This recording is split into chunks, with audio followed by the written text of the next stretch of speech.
kembali ke masa lalu. Saat mereka semua masih belajar di Akademi Kerajaan, Minsok yang tidak menyukai Huiju terus mengolok-oloknya. Pangeran Ian, yang mendengar hal tersebut, langsung meminta Minsok untuk diam. Sementara itu, Huiju satu kelompok dengan Yang Wu dalam kompetisi memanah. Kompetisi dimulai. Setiap anggota memanah untuk mendapatkan poin.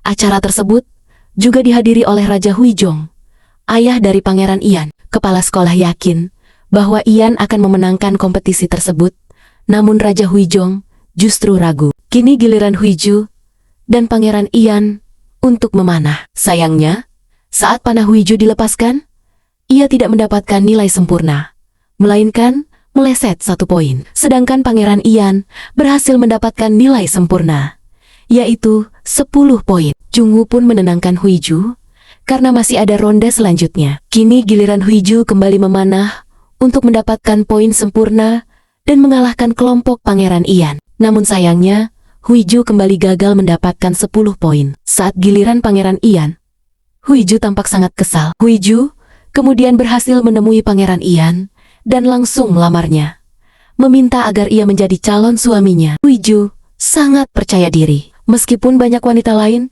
yang juga telah melamar Pangeran Ian. Ia pun ditanya, apa kelebihannya dibanding wanita lain? Tanpa basa-basi, Huiju mengatakan bahwa ia memiliki banyak uang. Selain itu, ia menganggap mereka sudah cukup akrab, dan itu akan menjadi hal yang baik. Ia juga mengungkapkan statusnya sebagai anak haram dari seorang konglomerat, serta mengatakan bahwa jika suatu hari terjadi masalah, ia yang akan menanggung semuanya. Dari luar ruangan, pelayan Aro menguping pembicaraan mereka hingga akhirnya Choyun masuk. Namun Pangeran Ian meminta Choyun untuk keluar. Tak lama kemudian, Ibu Suri datang bersama seorang wanita bangsawan yang ternyata merupakan pilihannya untuk dijodohkan dengan Pangeran Ian. Hari berganti.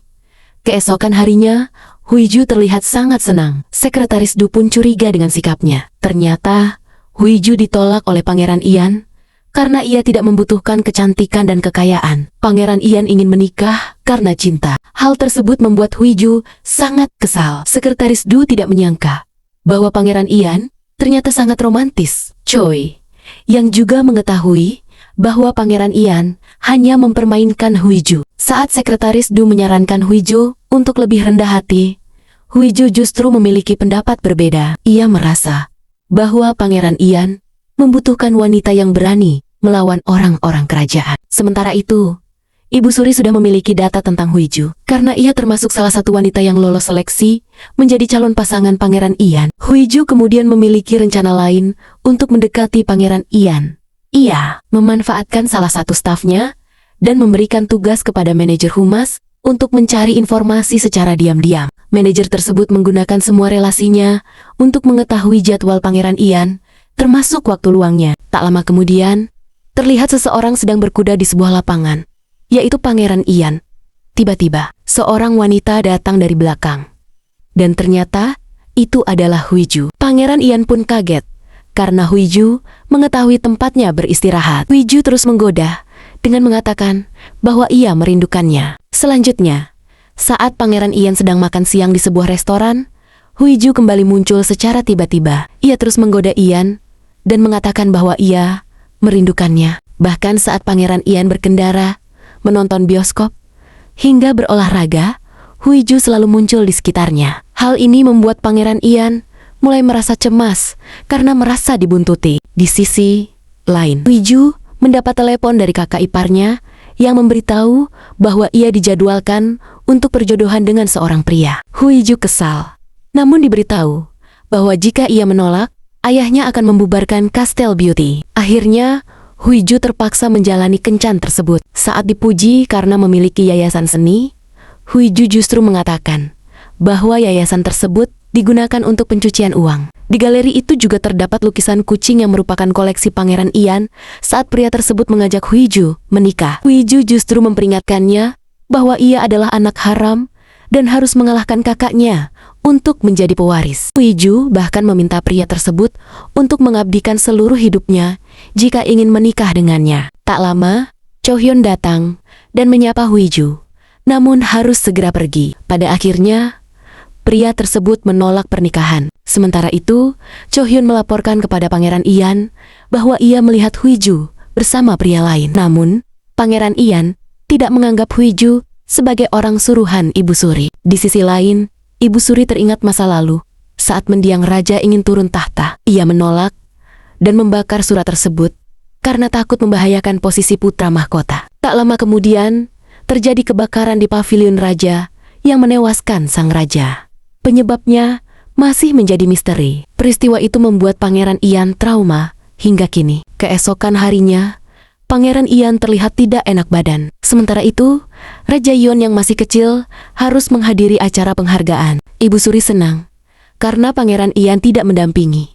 Meskipun sebenarnya Raja Yeon masih sangat membutuhkan dirinya. Huiju juga menghadiri acara tersebut dan diminta untuk tidak terlalu mencolok. Namun, setibanya di hotel, ia justru menikmati perhatian yang ia dapatkan. Raja Yeon terlihat sangat gugup karena tidak ada yang mendampingi. Tiba-tiba, Pangeran Ian datang untuk menenangkan dan menemani Raja Yeon. Saat acara berlangsung, banyak kamera yang membuat Raja Yeon ketakutan. Namun Pangeran Ian berhasil membantunya naik ke panggung. Huiju tidak menyangka Pangeran Ian akan datang. Perusahaannya pun memenangkan penghargaan dan ia menerima hadiah dari Raja Yeon. Ia bahkan meminta Raja Yeon memasangkan topi di kepalanya, lalu kembali memamerkan kemampuannya sebagai pebisnis. Di sisi lain, Perdana Menteri Min Jong-woo mengetahui bahwa Pangeran Ian datang ke acara tersebut. Saat membaca artikel, perhatiannya tertuju pada Huiju. Setelah acara, Raja Yeon kembali ke istana. Pangeran Ian tidak bisa menemani karena masih cuti, sedangkan Huiju memutuskan menginap di hotel. Tak lama, Min Young-woo datang membawa bunga dan meledek Huiju soal topi yang ia kenakan. Ia kemudian teringat masa lalu saat Huiju mengajarinya memanah. Terlihat bahwa Min Young-woo sebenarnya menyukai Huiju sejak dulu. Sementara itu, Cho Hyun membeli obat di apotek karena Pangeran Ian sedang sakit. Ia menolak pergi ke rumah sakit kerajaan agar tidak menimbulkan kehebohan. Huiju yang masih di hotel membantu dengan memanggil dokter pribadinya dan meminta agar dirahasiakan. Namun, Ibu Suri datang ke hotel dan hampir mengetahui semuanya. Ia melihat tas wanita di kamar Pangeran Ian dan mulai curiga. Keesokan harinya, muncul rumor skandal bahwa Huiju adalah kekasih rahasia Pangeran Ian. Bahkan dikabarkan hamil. Hal ini membuat situasi semakin memanas. Akhirnya, Huiju bertemu Pangeran Ian secara pribadi. Ian meminta maaf karena telah menyeretnya ke dalam skandal tersebut. Huiju kemudian menunjukkan amplop merah, mengungkapkan bahwa saat kompetisi memanah dulu, Pangeran Ian sengaja mengalah. Huiju kembali menegaskan bahwa ia adalah anak haram dan ingin meningkatkan derajatnya melalui pernikahan. Pada akhirnya, Pangeran Ian menerima lamaran Huiju dan memintanya bersiap menjadi istri Pangeran Agung.